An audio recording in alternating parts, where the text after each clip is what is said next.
ഇപ്പോൾ കണ്ടില്ലേ 41-ന് സിദ്ധാർത്ഥൻ്റെ അമ്മയുടെ ഒരു അവസ്ഥ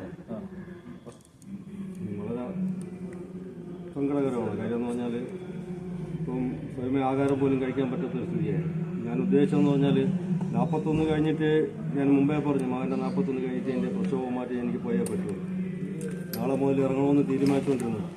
നാളെ മുതൽ ഞാൻ മുമ്പേ പറഞ്ഞു എൻ്റെ മകൻ്റെ ചടങ്ങ് കഴിഞ്ഞ ഉടനെ ഞാൻ എൻ്റെ പ്രസവമായിട്ട് ഇറങ്ങും. അല്ല കുടുംബമായിട്ട് തന്നെ ഇറങ്ങും. അല്ല ഞാൻ മാത്രമല്ല, ഞാൻ ഇറങ്ങാൻ പോയി. ഞാൻ ഇന്ന് നാളെ മുതൽ ഞാനും എൻ്റെ മകനും മാത്രമായിട്ട് ഇറങ്ങാൻ പോയി. മുമ്പ് കുടുംബത്തിലാണ് ഉദ്ദേശിച്ചത്, ഭാര്യ ഉൾപ്പെടാം. പക്ഷേ ഒരിക്കലും എൻ്റെ ഭാര്യ സമ്മതിച്ചില്ല. അവളും കൂടെ വരണമെന്നാണ് പറയുന്നത്. അവളും കൂടെ വന്നിട്ട് മുന്നിൽ അവൾ വേണം, ക്ലിപ്പ് ഹൗസിലോട്ട് പോകണമെങ്കിൽ മുന്നിൽ അവൾ വേണം, എന്തെങ്കിലും പോയാൽ മതിയെന്നാണ്. പക്ഷേ ഇപ്പോഴും ആരോഗ്യം എന്ന് പറഞ്ഞാൽ വളരെ മോശമാണ്. നടക്കാൻ പോലും പറ്റില്ല. ഇപ്പം തന്നെ കുഴഞ്ഞു വീഴും. ഈ ആന്റി റാഗിംഗ് സ്ക്വാഡ് ഒരു റിപ്പോർട്ട് കൊടുത്തിട്ടുണ്ട്. പെൺകുട്ടികൾ ഉൾപ്പെടെ റിപ്പോർട്ട് കൊടുത്തിട്ടുണ്ട് അവർ കുറ്റക്കാരാണെന്ന്. കോളേജ് അധികൃതർ പറയുന്നത് പെൺകുട്ടികളല്ലേ വിട്ടുകളയാണ്. അതുകൊണ്ടല്ല, അത് രാഷ്ട്രീയമായിട്ട് നല്ല സമ്മർദ്ദമുണ്ട്. അതുകൊണ്ട് തന്നെയാണ് പെൺകുട്ടികളെ അറസ്റ്റ് ചെയ്തില്ല.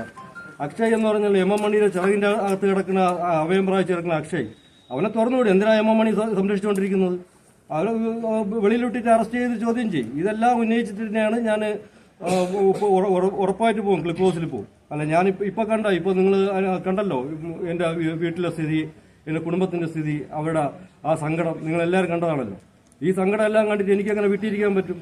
ഒരിക്കലും വിട്ടിരിക്കാൻ പറ്റില്ല. ഇതിൻ്റെ പ്രക്ഷോഭമായിട്ട് പോയി എന്നെ ചതിച്ച ആഭ്യന്തരമന്ത്രി ആരാണ്, അല്ലെങ്കിൽ മുഖ്യമന്ത്രി ആരാണ്, ഈ അക്ഷയെ സംരക്ഷിക്കണം, MM മണി എന്തിന് സംരക്ഷിക്കുന്നു, അതെല്ലാം എനിക്ക് ചോദിക്കണം. ചോദിച്ചിട്ട് ഞാൻ പോകും.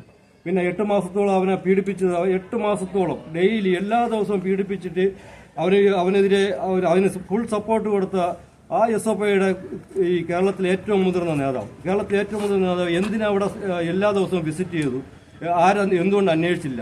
അവനാണ് ഈ പരിപാടി മൊത്തം എക്സിക്യൂട്ടീവ്. അവനാ ഇതിന്റെ കൊലപാതകവും, അല്ലെങ്കിൽ അവനെ 8 മാസത്തോളം ഒരു ഡ്രസ്സ് പോലും ഇല്ലാതെ അവനെ സൈൻ ചെയ്യിപ്പിച്ച് ആ വീട്ടിൽ ആ റൂമിൽ കൊണ്ട് സൈൻ ചെയ്യിപ്പിച്ചിട്ട് അതെല്ലാം ചെയ്തത് അവനാണല്ലോ.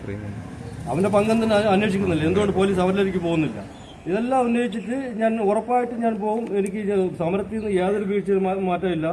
ഞാൻ നാളെ പോകുമെന്നാണ് വിചാരിച്ചുകൊണ്ടിരുന്നത്. നാളെ പോകാൻ തീരുമാനിച്ചതോ. പക്ഷേ എൻ്റെ ഭാര്യ ആരും സമ്മതിക്കുന്നില്ല ഇപ്പോഴും. കാരണം ഭാര്യയ്ക്കും കൂടെ വരണം. അവൾ തന്നെ ഞാൻ മുന്നിൽ നിന്നേ പറ്റുള്ളൂ എന്ന് ഒരേ വാശി നിൽക്കുക.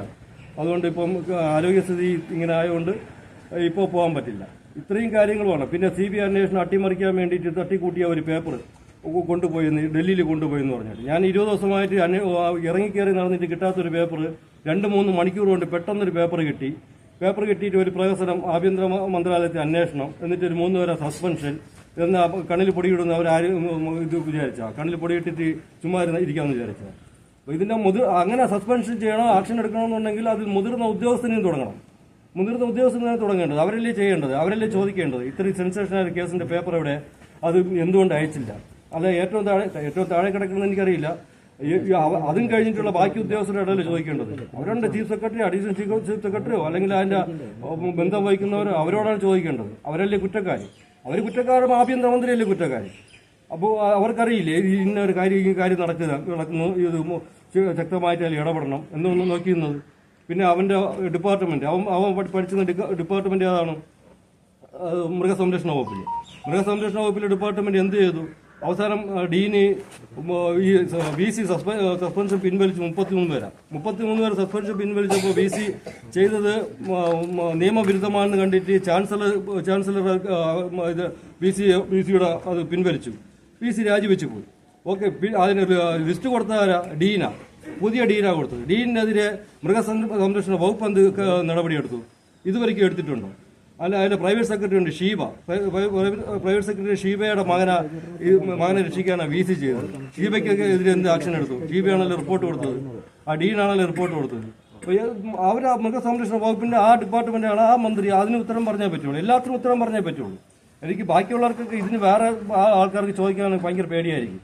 എനിക്കൊരു പേടിയില്ല. ഞാൻ ചോദിക്കേണ്ടടുത്ത് പോയി ചോദിക്കും. കാരണം ഇന്നത്തോടുകൂടി എൻ്റെ ഈ ബന്ധനം മതിയാക്കി. ഞാൻ ഇതുവരെയ്ക്കും ഞാൻ ശരിക്കും ബന്ധിച്ച് കിടക്കുകയായിരുന്നു. 41 ദിവസം വരെ ഞാൻ കൂടുതലായിട്ട് ഇത് പ്രതികരിക്കാമായിരുന്നു. ഇന്നത്തോടെ എൻ്റെ ചടങ്ങ് കഴിഞ്ഞു, എൻ്റെ മകൻ്റെ കാര്യങ്ങൾ കഴിഞ്ഞു. എനിക്ക് ഞാൻ അവൻ്റെ നീതിക്ക് വേണ്ടി ഞാൻ ഏതറ്റം വരെ പോരാടും. നാളെ മുതൽ ഞാൻ ക്ലിപ്പ് ഹൗസിൽ രാവിലെ പോകാനിരുന്നതാണ്.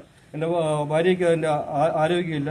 അവളെ ആരോഗ്യം കൂടെ ശരിയായി കഴിഞ്ഞിട്ട് ഞാൻ ഉടനെ തന്നെ ഞാൻ ഇറങ്ങും. ഈ കാര്യങ്ങൾ അറിയില്ലെങ്കിൽ, ആ പെൺകുട്ടികളെ അറസ്റ്റ് ചെയ്തില്ലെങ്കിൽ, അക്ഷയെ അറസ്റ്റ് ചെയ്തില്ല എന്നുണ്ടെങ്കിൽ, ഡീനെതിരെ ആക്ഷൻ എടുത്തില്ല എന്നുണ്ടെങ്കിൽ, പിന്നെ എന്തുകൊണ്ട് ഇത്രയും ദിവസം ഈ CBI അന്വേഷണം വൈകിപ്പിക്കാനുള്ള കാരണത്തിൽ ഈ മുതിർന്ന ഉദ്യോഗസ്ഥർക്ക് എന്തുകൊണ്ട് ആക്ഷൻ എടുത്തില്ല? ഇത്രയും കാരണങ്ങൾ ഉന്നയിച്ചുകൊണ്ട് ഞാൻ ഉടനെ തന്നെ ഞാൻ അതിന് സമരം തുടങ്ങും.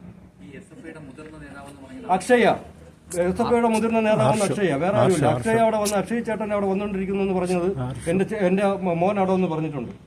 അവിടെ നിന്റെ മോൻ അവിടെ വരുന്നു പറഞ്ഞിട്ടുണ്ട്. അവിടെ വന്നിട്ട് പോലീസ് ഭരണം, പോലീസ് അന്വേഷണം ആഭ്യന്തരമന്ത്രി എന്നുള്ള രീതിയിൽ എന്നെ പറഞ്ഞു പറ്റിച്ചു. പോലീസ് അന്വേഷണം എങ്ങും എത്തിയില്ല. അവരാ എല്ലാ സമ്മർദ്ദത്തിലും അടിമപ്പെട്ട് ആ പോലീസ് ഉദ്യോഗസ്ഥന് അടിമപ്പെട്ട് അത് അന്വേഷണം അട്ടിമറിക്കപ്പെട്ടു. രണ്ടാമത് മുഖ്യമന്ത്രി എന്നുള്ള നിലയിൽ എൻ്റെ അടുത്ത് CBI അന്വേഷണം തരാം, ഇപ്പോൾ തരാം, ഓക്കെ എന്ന് പറഞ്ഞിട്ട് അതൊരു 10-15 ദിവസം 20 ദിവസം പറഞ്ഞ് അതെന്നെ പറഞ്ഞു പറ്റിച്ചു. അടുത്ത് വീണ്ടും ഈ CBI അന്വേഷണത്തിൻ്റെ റിപ്പോർട്ട് കൊടുക്കാനായിട്ട് കൊടുക്കണമെന്ന് പറഞ്ഞാൽ അവർക്ക് കൊച്ചിക്ക് കൊടുക്കാതെ ഇവിടെ ഡൽഹിക്ക് കൊടുക്കാനുള്ള സാധനം കൊച്ചിക്ക് കൊടുക്കാനുള്ള സാധനം ഡൽഹിക്ക് കൊടുത്തു എന്നും പറഞ്ഞിട്ട് അവരെന്നെ പറഞ്ഞു പറ്റിച്ചു. അത് ആഭ്യന്തരമന്ത്രി എന്നുള്ള രീതിയിൽ വീണ്ടും പറഞ്ഞു പറ്റിച്ചു. അപ്പോൾ എന്നെ മൊത്തം പറ്റിച്ചുകൊണ്ടിരിക്കുക ഈ ആഭ്യന്തര മന്ത്രാലയം ശരിക്കും പറഞ്ഞാൽ.